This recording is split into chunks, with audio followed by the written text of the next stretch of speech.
Tap rooms are localized and they're geographic. The Hispanic community is much broader than one tap room.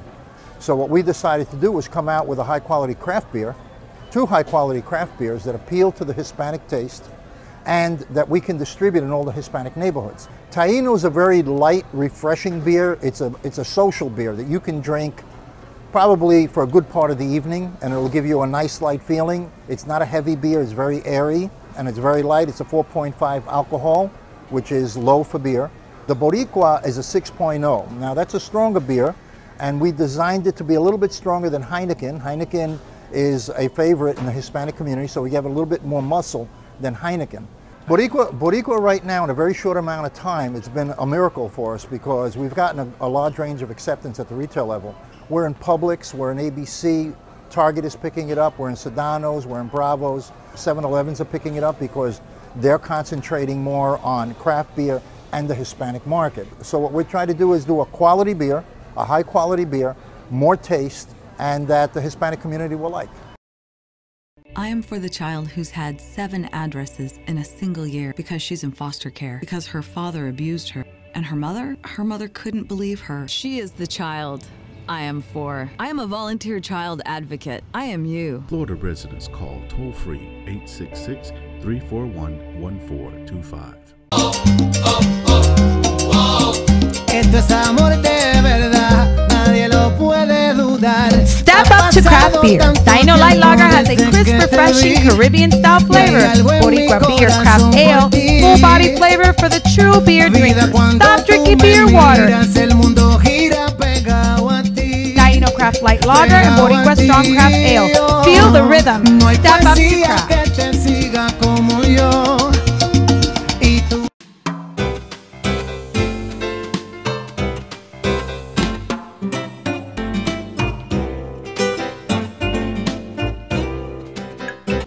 Hi, I'm Danny Ramos, and welcome to Latina Role Models, brought to you every week on Spectrum. Today we are going to interview Vimora Gorsuch. She's a deputy with Osceola County, and she's been there for quite a while, and she has an interesting story to talk about her life and how she got to become a deputy. How are you? I'm doing good. How are you? Good, good, good. All right, so how did you become a deputy, and when did you start? And let's start. When did you actually become a deputy? What year? I became a deputy, well, I did my crossover in 2002, because I actually started as a corrections officer January of 2000. Mm-hmm.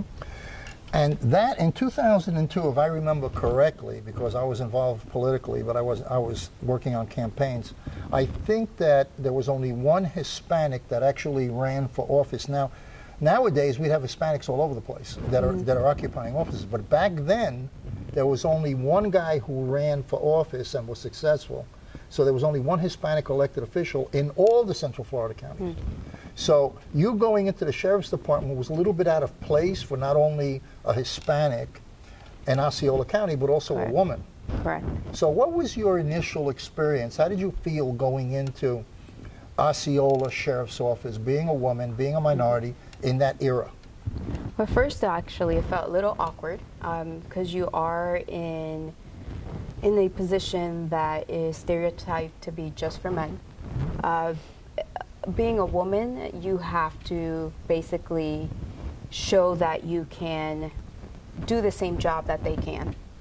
And to get past that, a lot of it had to do during our training sessions. More now than before, but at least in the past, you just had to basically just show and prove yourself whenever you did go to a call or you did a traffic stop, that you can do the job just like they can. How were you accepted, though? I mean, doing the job is defined. Correct. Okay? The rules, the regulations is what you're supposed to do. But psychologically, because I remember that era, okay, so that, you know, I came into Florida in 1995, and I remember the era politically, so how were you psychologically accepted? Were you psychologically accepted by everybody on the force as a woman and a Hispanic woman?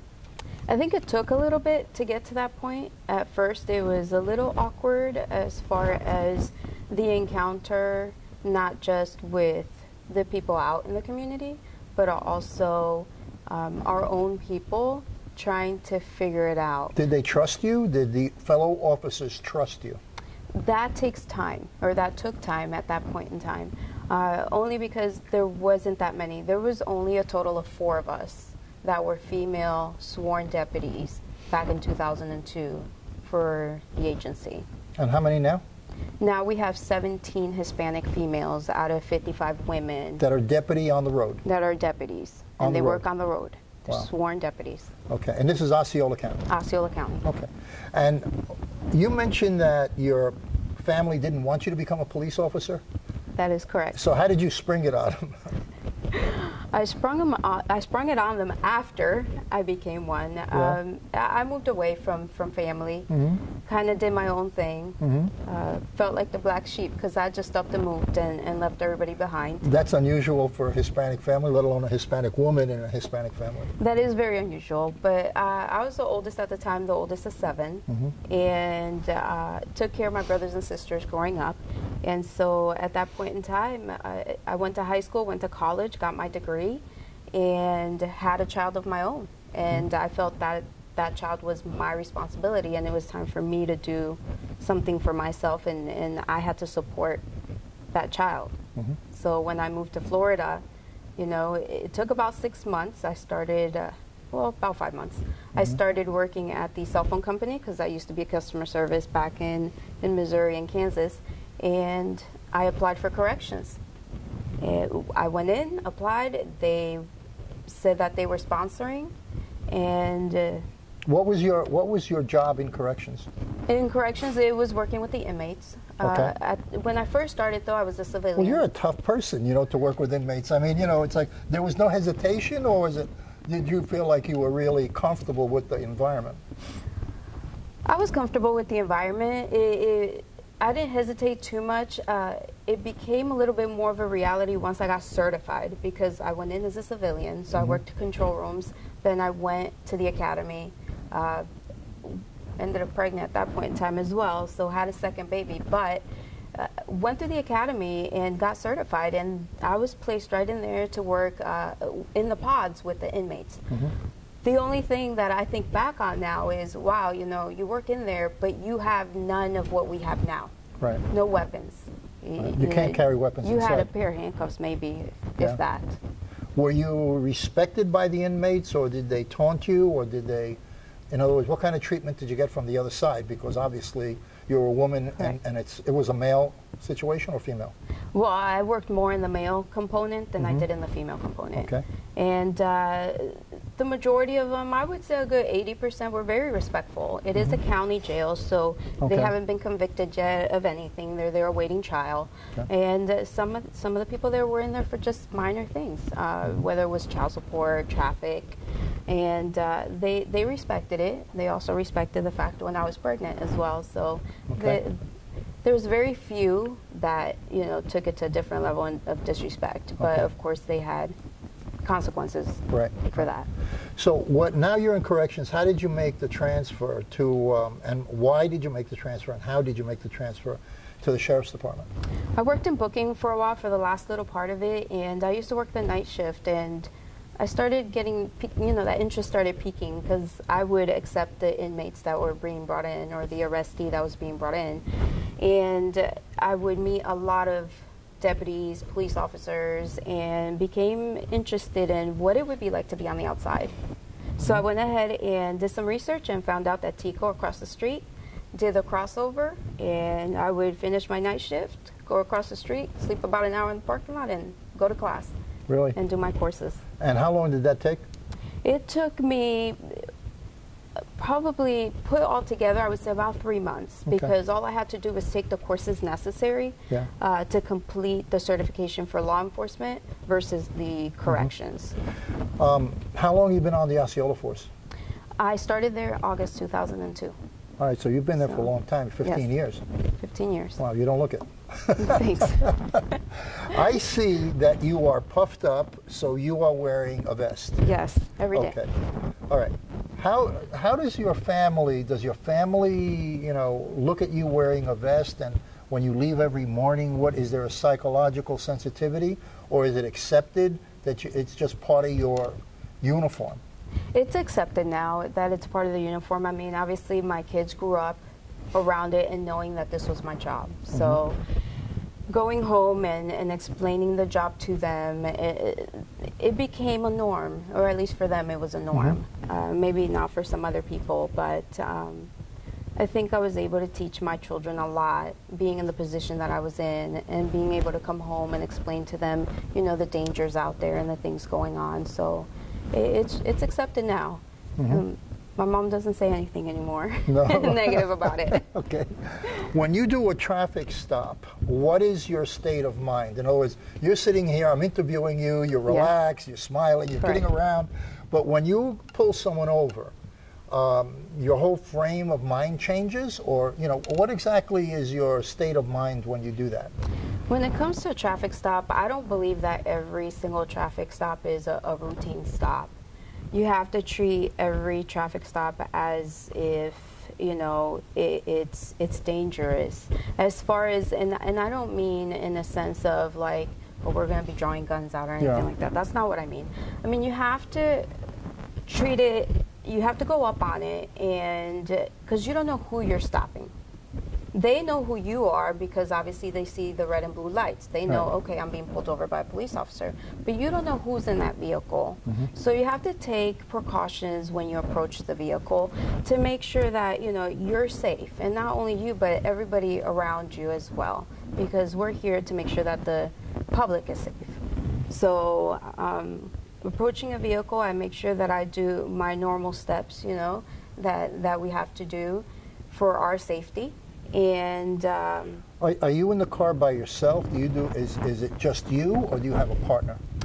We are in our cars by ourselves. In Osceola County, it's, and I believe the majority of Florida is just a one-man car or one-woman car. Yeah.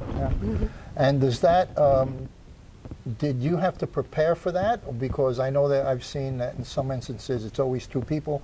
One police officer goes on one side, the other police officer goes on the other side. As a one person, what side do you approach on, the driver's side or the... That all depends on the stop. Again, every stop is different. So depending on where they pulled over... So you read the stop before you approach? We have to assess it to make sure that whichever side that we're going on is a safe side to go on. Some people stop way too close, you know, on this side. So with the traffic coming by, I might not be able to go on the driver's side. So at that point in time, I might make the decision to go on the passenger side. Yeah. Are there a lot of opportunities for women in Osceola and the Sheriff's Department, or all Sheriff's Departments? Definitely. Do you recommend it also as a career? Yeah, I do, as far as there are plenty of opportunities out there, and I do recommend it. I'm just the type of person that no one can tell me that there's something that I can't do, because then I'll go out and make sure that I do it, you know, and I conquer it.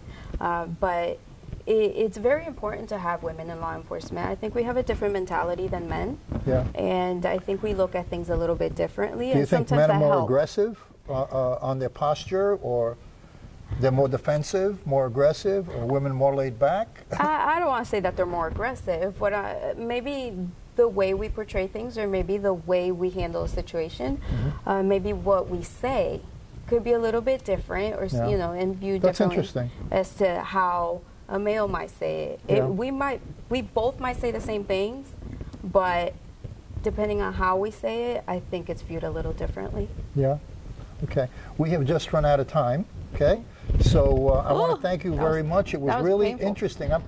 It goes fast the time, doesn't it? Yeah, it was painful. No, I just So this is Danny Ramos, and we're going to cut for a segment, our next segment of Latina Role Models. And thank you so much, Ramona. Thank you. Thank you for having me. Yeah, it's wonderful. Thank you. Tap rooms are localized and they're geographic. The Hispanic community is much broader than one tap room. So what we decided to do was come out with a high-quality craft beer, 2 high-quality craft beers that appeal to the Hispanic taste and that we can distribute in all the Hispanic neighborhoods. Taino is a very light, refreshing beer. It's a social beer that you can drink probably for a good part of the evening, and it'll give you a nice light feeling. It's not a heavy beer. It's very airy, and it's very light. It's a 4.5 alcohol, which is low for beer. The Boricua is a 6.0. Now, that's a stronger beer, and we designed it to be a little bit stronger than Heineken. Heineken is a favorite in the Hispanic community, so we have a little bit more muscle than Heineken. Boricua right now, in a very short amount of time, it's been a miracle for us because we've gotten a large range of acceptance at the retail level. We're in Publix, we're in ABC, Target is picking it up, we're in Sedano's, we're in Bravo's, 7-Elevens are picking it up because they're concentrating more on craft beer and the Hispanic market. So what we're trying to do is do a quality beer, a high quality beer, more taste, and that the Hispanic community will like. I am for the child who's had 7 addresses in a single year because she's in foster care, because her father abused her. And her mother couldn't believe her. She is the child I am for. I am a volunteer child advocate. I am you. Florida residents call toll-free 866-341-1425. Esto es amor de verdad, nadie lo puede dudar. Step up to craft beer. Dino Light Lager has a crisp, refreshing Caribbean-style flavor. Boricua Beer Craft Ale, full-body flavor for the true beer drinker. Stop drinking beer water. Dino Craft Light Lager and Boricua Strong Craft Ale. Feel the rhythm. Step up to craft. Hello everyone, welcome back to Latina Role Models. Like every Tuesday night, we celebrate the accomplishments of Latina leaders in the Central Florida community. Today I have one of the Hispanic Chamber of Commerce heroes. Her name is Elda Rivera, and she is my right hand at the chamber and everybody's right hand. She's everybody's hero because she's the person behind the scene making all the magic happen. Elda, welcome to Latina Role Models. I'm glad that you made time to be here with us tonight, and I'm sure that you're going to be a great inspiration to all our viewers tonight. Absolutely. Happy to be here. Happy to talk to our audience that are watching us, and this is for our members, really, for our community. Yes, absolutely. So, Elda, how long have you been with the Chamber? I've been with the Chamber now 4 years and a half and counting. Wow. So it has been quite a ride, an interesting and exciting ride, I have to say.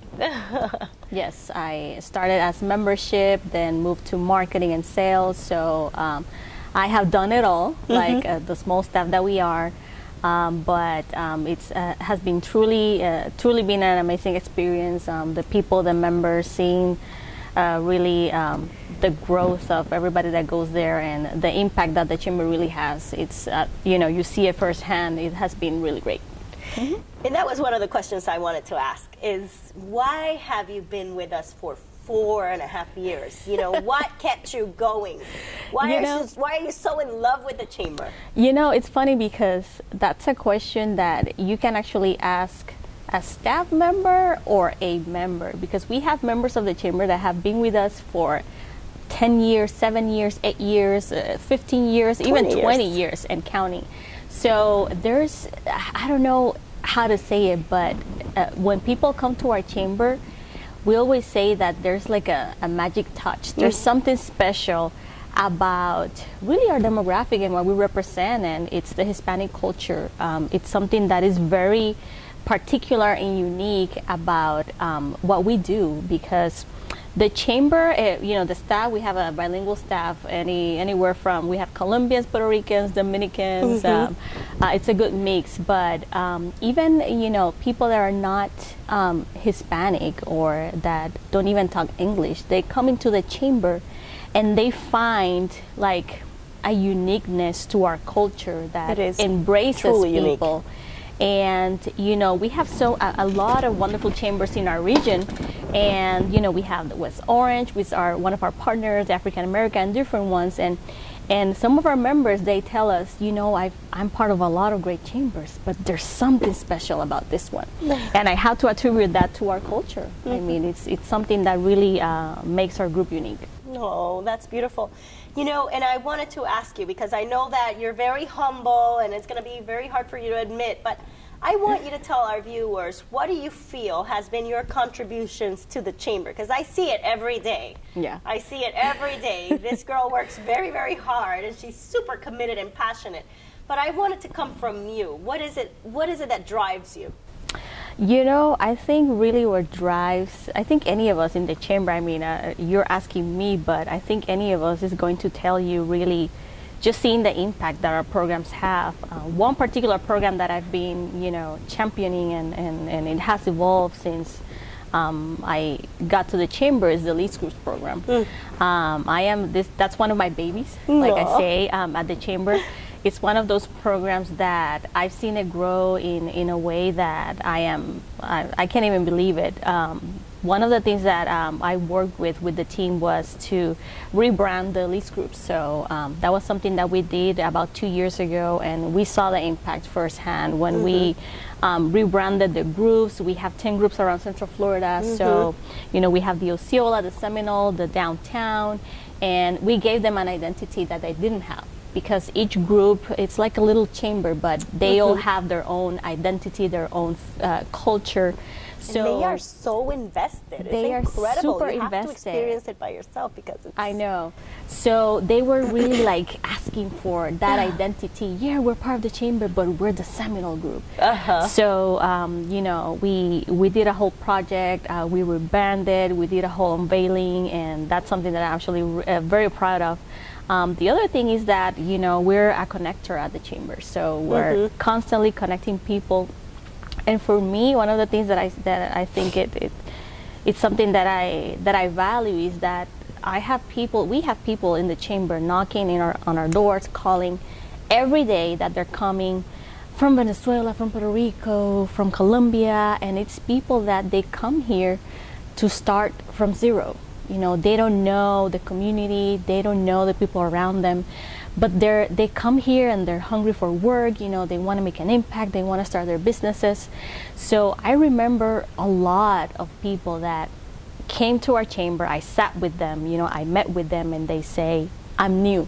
And now, 4 years, because I've been in the chamber 4.5 years, 5 years later, almost, I see the way that they've grown. I see how their business has expanded. I see that they are making an impact by, employing people. I see their numbers in the Leads Groups. I see somebody that came to an event and they didn't know anyone, and now everybody knows them. Everybody knows who they are. You mentioned something that I want people to understand and have clarity on what it means. You said the numbers in the Leads Groups.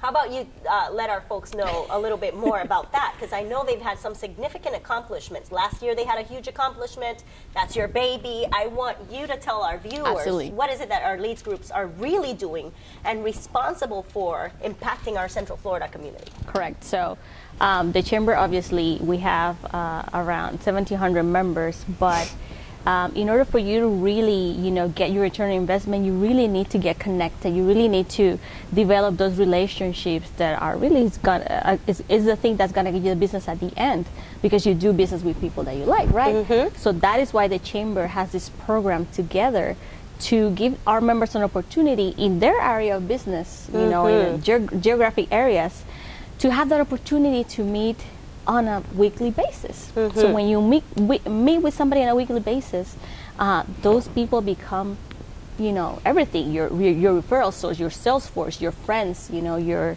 community.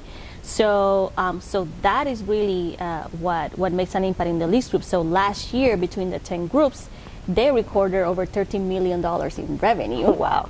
Which funny that you asked, because today I checked the numbers, and this year already we're at the 11 million mark. Wow. So that is, and that's all them. Like that is all them? We're just putting things together for them to connect. And yeah, that is really an accomplishment. That's also part of your contribution, because you put a lot of love into that program. And I've seen her following up with them, making things happen for them. She's like their fairy godmother. Connecting the dots, and helping them lead their own efforts. So empowering them. That's a really great deal of opportunities that you're creating for them. So thank you for that. Absolutely.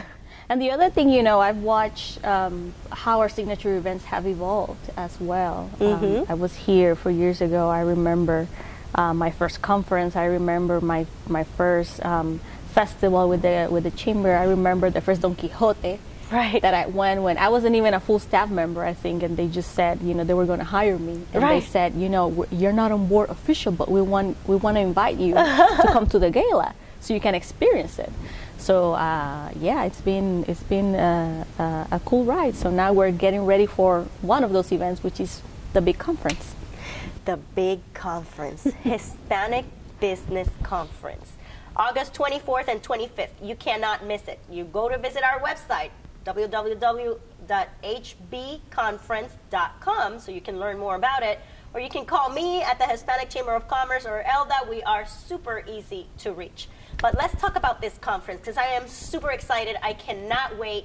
We are how many days and hours away? Like 45 days away from the Hispanic Business Conference, the leading conference in the region. So, okay. So, our viewers might not know that this year we've changed a little bit of the focus so that we can really create opportunities for our Hispanic business community. How does it feel to be behind the scenes putting together that massive effort?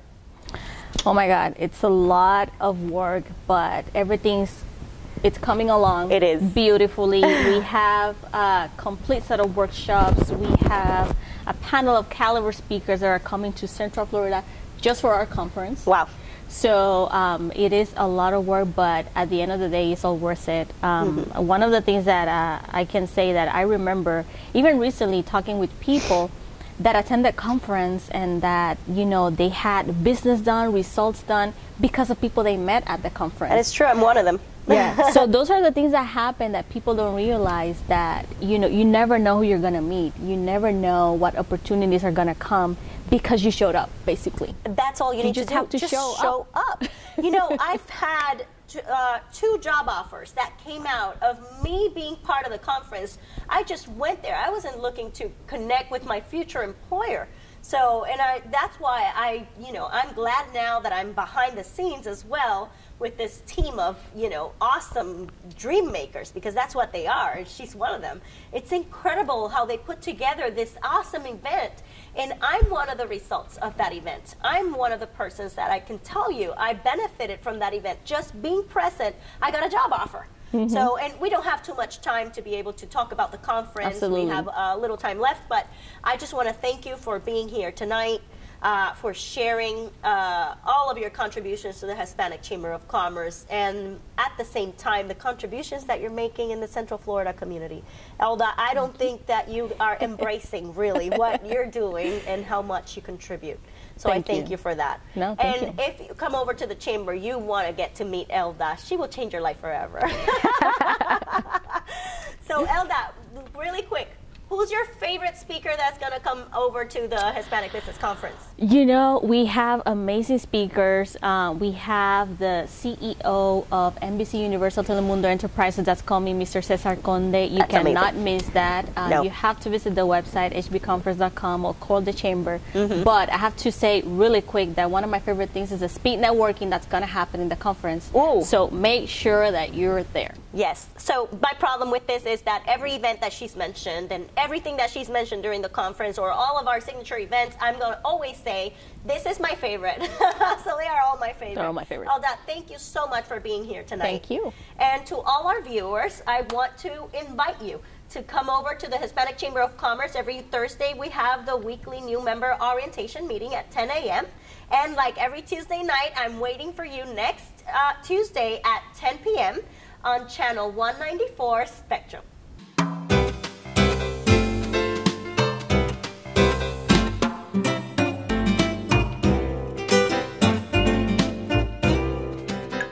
Tap rooms are localized and they're geographic. The Hispanic community is much broader than one tap room. So what we decided to do was come out with a high-quality craft beer, 2 high-quality craft beers that appeal to the Hispanic taste and that we can distribute in all the Hispanic neighborhoods. Taino is a very light, refreshing beer. It's a social beer that you can drink probably for a good part of the evening, and it'll give you a nice light feeling. It's not a heavy beer, it's very airy, and it's very light. It's a 4.5 alcohol, which is low for beer. The Boricua is a 6.0. Now that's a stronger beer, and we designed it to be a little bit stronger than Heineken. Heineken is a favorite in the Hispanic community, so we have a little bit more muscle than Heineken. Boricua right now, in a very short amount of time, it's been a miracle for us because we've gotten a large range of acceptance at the retail level. We're in Publix, we're in ABC, Target is picking it up, we're in Sedano's, we're in Bravo's, 7-Elevens are picking it up because they're concentrating more on craft beer and the Hispanic market. So what we're trying to do is do a quality beer, a high quality beer, more taste, and that the Hispanic community will like.